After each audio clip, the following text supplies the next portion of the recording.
Hello YouTube! Welcome back to my channel. So today I am doing the video in which I have to teach somebody something, and today we're going to be talking about the 4% rule. So the 4% rule is something that a lot of people in the FIRE community, which is financial independence, retire early, use a lot, and that basically states that if you withdraw 4% of your savings, it will last you for your retirement. But there are a few caveats there. So let's explain more about what the 4% rule is, where it came from, how it works, and what are the pitfalls of it. The 4% rule, it's nothing but a withdrawal strategy, meaning that is a strategy for you to actually start getting money out of your investment accounts. That strategy was created or found by this guy called William Bengen in 1994, in which he was basically trying to explore what was the maximum percentage amount that you could safely withdraw from your account during your retirement. And of course, there were several constraints there. So some of the constraints that he used was, using the US market, your retirement only lasting 30 years. Another very important constraint that he used to make his study was that he used historical data, and he was basically testing out different 30-year time slots in the data. So for instance, if the data started in 1919, he would see 1919 until 1949, because you had 30 years, and you would see how your money would change, and you would do this withdrawal. And then the next time he would simulate it, he would start at 1920 and then finishing in the 1950. So that's how the study worked. And basically he found out that 4% was the good point for you to make these withdrawals and still have money, or not to be without money by the end of your life. Then in 1998, the Trinity study came to be. So the Trinity study is the thing that made the 4% rule become popular. Is this study here? It's pretty short. It has like 6 pages, but actually it's more like 3 pages, because they have 4 of these tables here, which basically shows the simulations that they did. And the main thing that this study did that is slightly different than the 4% rule is that instead of trying to find the optimal percentage for you to make the withdrawals, it tested out multiple withdrawals rates. So it tested out between 3 to 12%. It also tested with you having a different portfolio allocation. So for instance, they tested you having 100% of your portfolio allocation in US stocks, or having 75% stocks and 25% bonds, 50% bonds, 50% stocks, 25% stocks, 75% bonds, and 100% bonds. So it tested out different retirement durations. So it basically retirement payout periods. So it tested 15 years, 20 years, 25 years, and 30 years. It did not take into account taxes, fees, or anything like that might happen when you're doing a withdrawal, depending on which type of account you're doing that withdrawal from. So basically what the study found was something similar to what the 4% rule found, that 4% was a safe withdrawal rate there. It also did the historical data.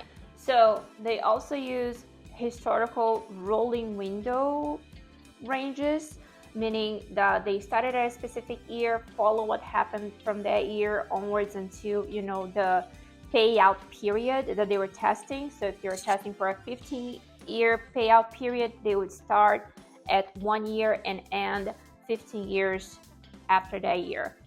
So they have different simulations here. So one of the simulations they used 1926 through 1995.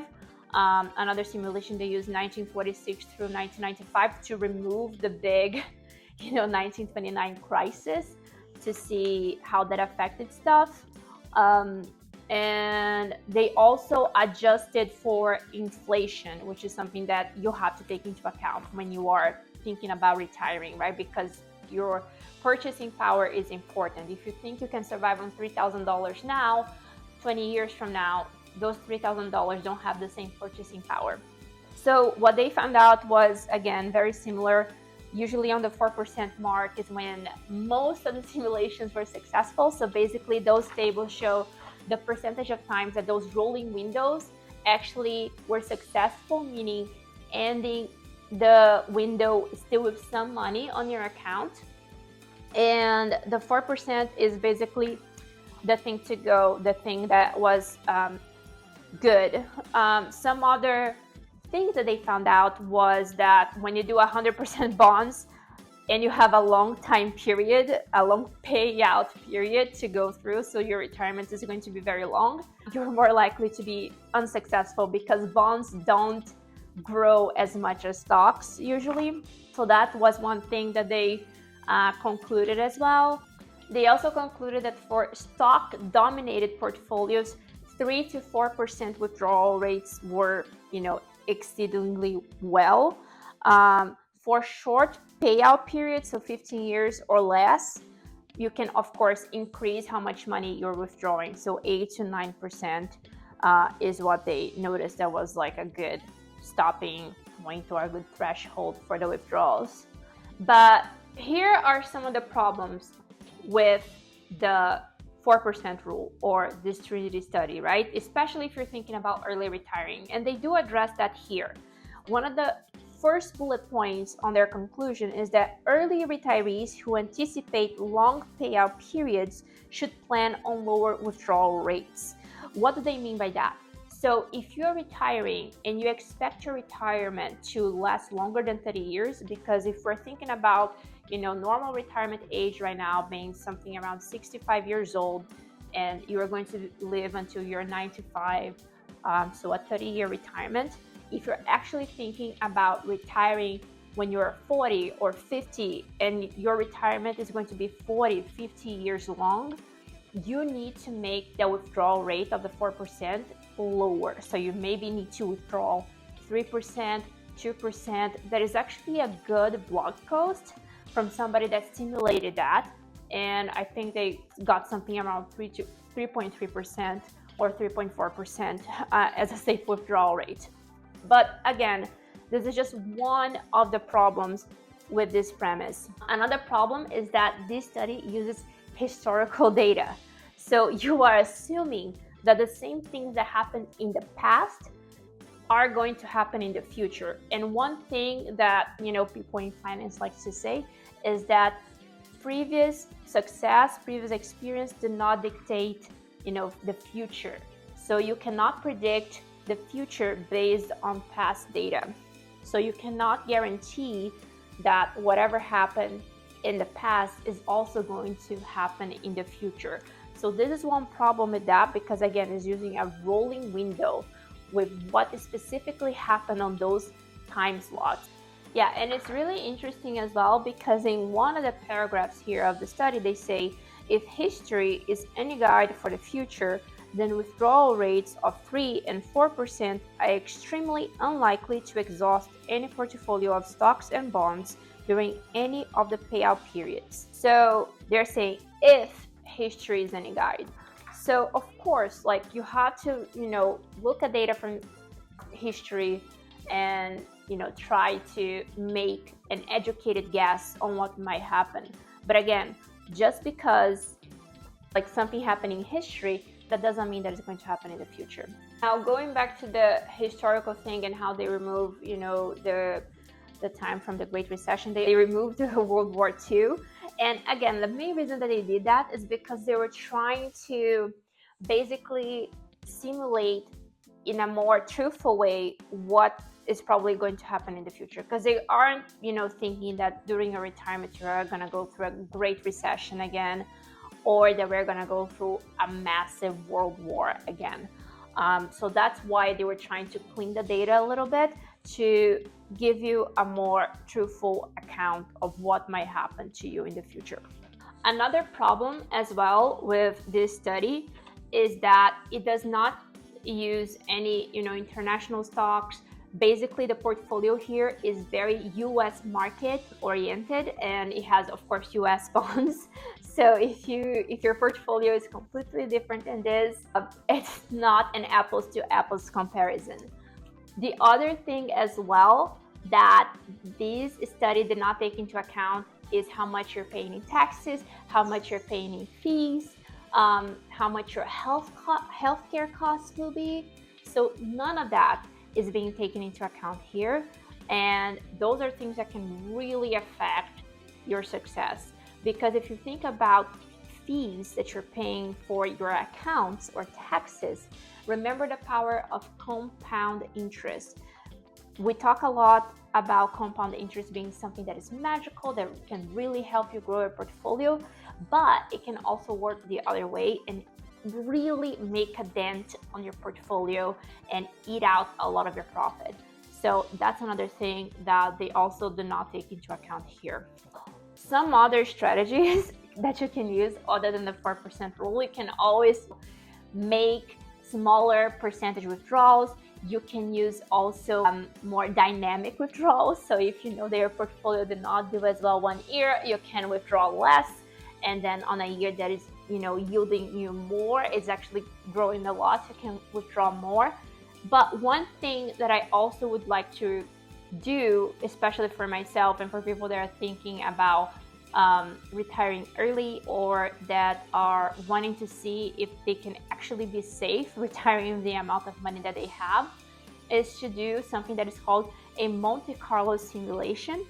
And the reason that I like Monte Carlo simulations is that, yes, it does use some historical data, but it doesn't use on the same way that the 4% rule study or the Trinity study use, meaning it doesn't use it exactly how it is.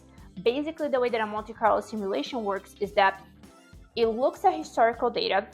From that, it gets an average, and then it also gets, a variance. So how much things went up or down. And then based on that, it starts just to randomly choosing how much your portfolio is going to change based on those two numbers. So it simulates, for instance, that on your first year, you might actually just have a growth of your portfolio of 3%. Then the next year, it might actually grow 7%. Then the next year, you might actually lose, 20%. And you can simulate that for, several years until you say you think you're gonna be alive. And then it does that 1,000 times or hundreds of times. It does way more than what the 4% rule is doing, because the 4% rule is just going from 1926 to 1995. So that means that it only is doing this for something like 60 trials. On a Monte Carlo simulation, you're usually doing that for 1,000 times. So you're simulating 1,000 different lifetimes, if you will, or 1,000 different multiverses, and seeing in how many of those multiverses in which many things could happen, is not just repeating the past, how many times you're actually successful. So this is called stress testing your portfolio, or stress testing your net worth, to see if it's actually gonna last you for however long you need it to last you. So this is a good strategy for you to use instead of relying on the 4% rule, because again, the 4% rule is just a withdrawal strategy. There are different withdrawal strategies. There are the guardrail strategies, dynamic withdrawal strategy. But for you to actually calculate how much money you need to retire, maybe you should rely more on Monte Carlo simulation.